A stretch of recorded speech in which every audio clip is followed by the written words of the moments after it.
Aujourd'hui, la principale actualité nous vient de la Fédération de Russie. Ici, une vague de sabotage a éclaté à travers les territoires contrôlés par la Russie et jusque dans le cœur du pays, révélant un niveau de résistance souterraine que Moscou peine à contenir.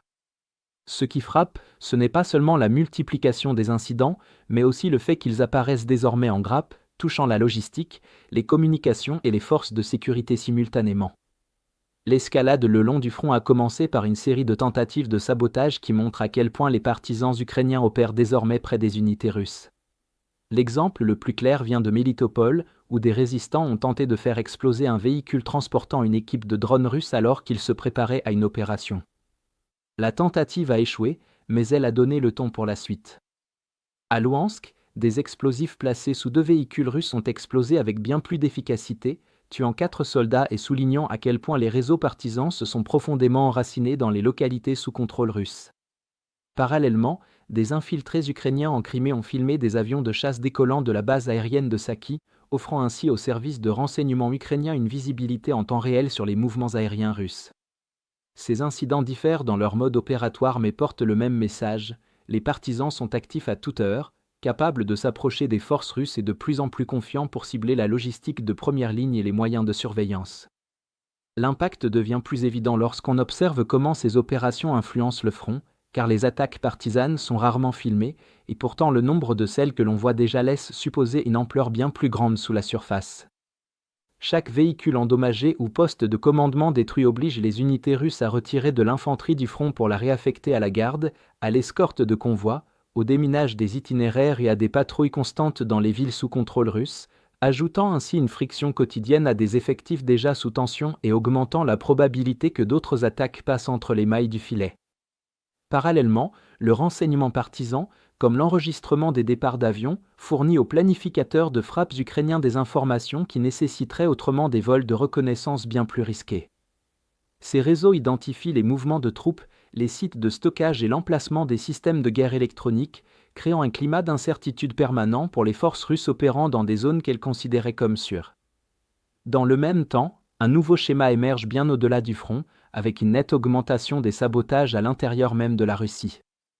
Dans la région de Koursk, une opération conjointe entre les forces spéciales ukrainiennes et un groupe partisan a détruit un véhicule de chargement Iskander utilisé pour préparer les missiles au lancement.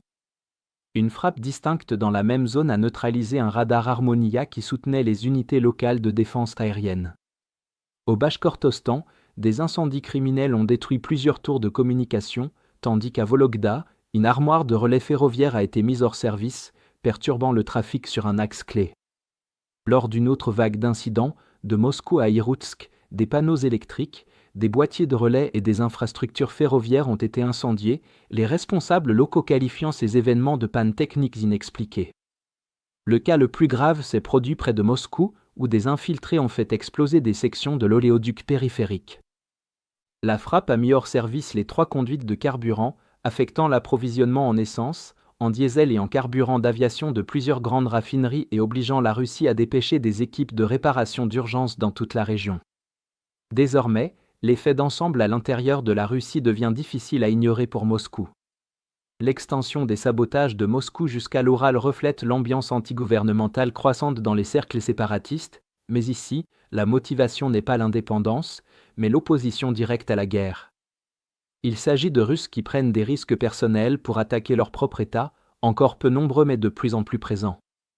Leur implication transforme des incidents isolés en un signal politique, montrant que la résistance n'est plus cantonnée aux territoires ukrainiens sous contrôle russe, mais qu'elle émerge désormais au cœur même de la Fédération, obligeant les services de sécurité à défendre un arrière qui n'est plus loyal de façon fiable.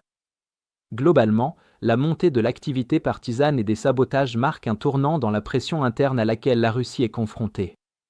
Sur le front, les groupes de résistance perturbent la logistique, recueillent des renseignements et forcent les unités russes à détourner des effectifs du combat.